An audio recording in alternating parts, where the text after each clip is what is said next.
আশিকাটিতে জেলেদের চাল বিতরণ। বিস্তারিত।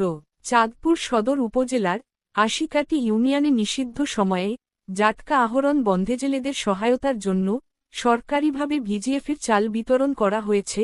মঙ্গলবার ৩ মার্চ সকালে আশিকাটি ইউনিয়ন পরিষদ কার্যালয়ে চাল বিতরণ করেন ইউনিয়ন পরিষদের প্রশাসক রবিউল ইসলাম। ইউনিয়ন পরিষদের প্রশাসনিক কর্মকর্তা আবু বকর মানিকের সার্বিক তত্ত্বাবধানে প্রত্যেক ছেলেকে ৪০ কেজি হারে ২ মাসের জন্য ৮০ কেজি করে চাল দেওয়া হয়। চাল বিতরণ পরিদর্শন করেন সদর উপজেলা বিএনপির সাংগঠনিক সম্পাদক অ্যাডভোকেট তাফাজ্জল হোসেন।